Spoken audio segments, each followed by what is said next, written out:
The Occoquan Radio Podcast is a private production and is not affiliated with the town of Occoquan. Opinions expressed on the podcast are solely those of its host and guests. Hello, everyone, and welcome to the August 17th, 2025 episode of the Occoquan Radio Podcast.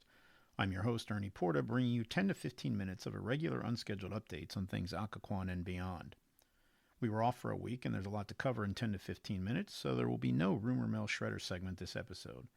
We'll cover a bunch of town updates, discuss an important event for the town that happened this week in 1805, and close as usual with upcoming activities in town. Make sure you don't miss an episode by searching for us on the podcasting app of your choice and hitting the subscribe button. Thank you for listening, and I hope you enjoy this episode of the Occoquan Radio Podcast. In town business, we held our inaugural Snakehead Roundup fishing event at Rivermill Park from 8 p.m. to 11 p.m. 2 Sundays ago. With regard to the number of people in attendance, it was very much a success, with over 100 people registering and a number of additional onlookers showing up. If you're an angler who measures success by the number of fish caught, however, there's no getting around that the event was a bit of a bust. From what I recall, only about 10 fish were caught, and none of them were snakeheads. Nevertheless, in the town we're very pleased with the outcome, as our main goal was to open up some typically unavailable areas to anglers, and we plan to do so again in the future as time and conditions permit. On Tuesday, August 5th, we celebrated National Night Out from 6 to 8 p.m. underneath the Route 123 bridge. Our town police attended, as did our friends from OWL, the state police, and some other organizations like the Occoquan Historical Society and the folks from the animal shelter. It was great to see the number of families with children who enjoyed the various activities at the event, including looking at and climbing into the various pieces of equipment on display. At its meeting on August 6th, the town council passed a resolution honoring Ann Kisling, who retired from the Planning Commission after more than 15 years of service, and we were pleased to be able to present Ann with a framed copy of the resolution at the meeting. Additionally, the council also passed a resolution honoring Dr. James Drakes, who, after serving on the town council, also served on the town's Board of Zoning Appeals before moving out of town.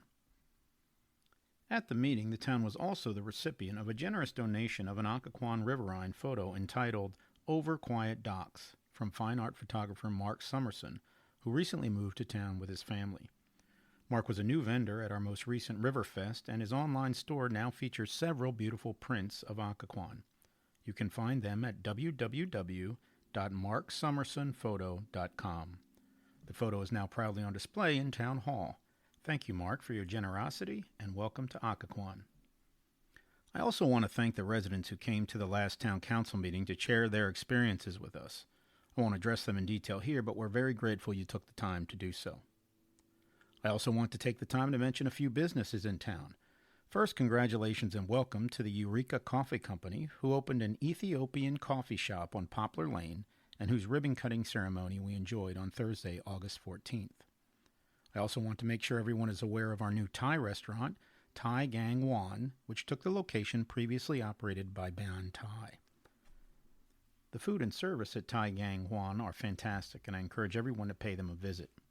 They have another location, as some of you probably are aware, in Springfield, and we're very happy that they decided to open a site in Occoquan. Last, I want to give a shout-out to Gretchen Herring, the incredible instructor behind Twisty Thursdays at Occoquan VFW Post 7916. Gretchen is holding yoga classes upstairs at the VFW from 5:45 p.m. to 6:45 p.m. This is a great opportunity for those of you who are curious about yoga to try it out in a relaxed and welcoming setting. If you don't have a mat, don't worry, extras are available. The cost is $22 with a discount of an additional $4 for VFW members. Future class dates are August 28th, September 11th, and September 25th. Finally, in town business, I want to congratulate the winners of our monthly trivia night in Rivermill Park from last Friday. First place was a tie between Team Supernova and the Quizzards. It was a hot and buggy night, but plenty of teams showed up, and we appreciate all of you for participating. This coming week in 1805 was an important date for Occoquan. Less than a year after being chartered, the town on Monday, August 19th, became a stop on a new and somewhat controversial mail route. The Alexandria Daily Advertiser, later to become the Alexandria Gazette, of Monday, August 19th, 1805, reported as follows. Mail Stage by Occoquan to Dumfries. This day the mail stage from this place to Dumfries will commence running on the new road by the town of Occoquan, instead of the old route as heretofore by Colchester.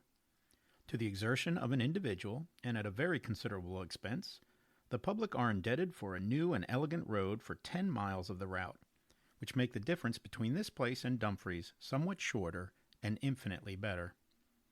This new road leads off from the old route by Colchester a little north of Pohick Church, crosses over Pohick Creek upon a new and substantial bridge, passes through a well-cultivated country to the river Occoquan, which it crosses upon a fine new bridge, winds through the little town of Occoquan, and falls in with the old road some distance from Dumfries. The flourishing little town of Occoquan, which is the first stage and distance 15 miles from this place, is one of the most romantic, interesting places that can be conceived. Situate on the south side and at the head of the tidewater of the little river of the same name, it already contains several handsome houses. But what will ever render it a place of industry, activity, and business is its flour mills, which are of the best construction, and those already built are capable of grinding 200,000 bushels of wheat a year. The person who constructed this road, which the advertisement described as being done at, quote, very considerable expense, end quote, was none other than Occoquan's Nathaniel Ellicott, then the owner of Rockledge and the Occoquan Mills, the person who built the, quote, fine new bridge, end quote, across the Occoquan, and the person who with two others had set about chartering the town the year before. Ellicott's new road was known, of course, well before the mail stage announcement. A week before the latter, for example, a tavern keeper, formerly of Woodbridge, cited the new road in his own advertisement dated August 12th, but printed in the Daily Advertiser on August 30th. Alexander Gordon, the tavern keeper's advertisement reads, takes the liberty of informing the public that he has opened a house of entertainment at the Occoquan Mills, where he solicits the patronage of his friends and hopes for the encouragement of the public. He begs leave to inform those who may please to favor him with their custom, that his house is commodious, his tables good, and shall be well kept, that he is furnished with a good assortment of liquors, and that in the different duties of an innkeeper his exertions to please shall be unremitted. He hopes that his house will be found a convenient stand for travelers, being a moderate stage from Alexandria to Dumfries, and from the great labor and expense that has been bestowed by Mr. Ellicott in making a new road leading to this place of unequaled firmness and excellence, he had no doubt but that the route by Occoquan needs only to be known to entitle it a decided preference to that by Colchester, and more particularly it will accommodate those traveling from Fauquier, Culpeper, and Orange to Alexandria and the Federal City. A view of the different works at Occoquan will always be amazing to the stranger who has an hour to spare. Not everyone felt so warmly to the new road as did Mr. Alexander Gordon, particularly the partisans of Colchester. We'll touch on that in a future episode.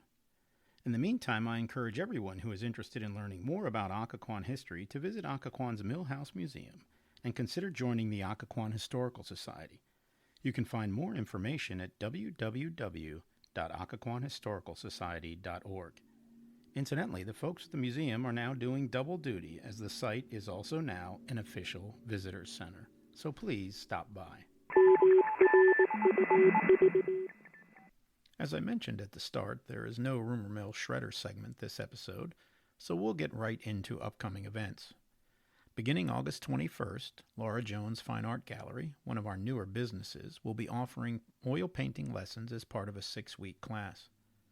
On August 23rd, at the Artist Undertaking Gallery, there will be a Meet the Artist of the Month event from 11 a.m. to 5 p.m. for artist Gloria Zamora.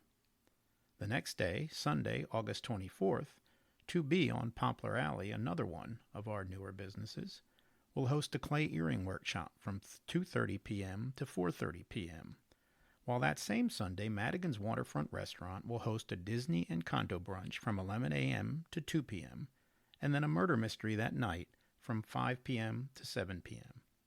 For more information on these and other events in Occoquan, go to www.visitoccoquanva.com/events. Again, that's www.visitoccoquanva.com/events. That brings us to the end of this episode of the Occoquan Radio Podcast. Make sure you don't miss an episode by searching for us on the podcasting app of your choice and hitting the subscribe button. I'm your host, Ernie Porta. Thank you for listening.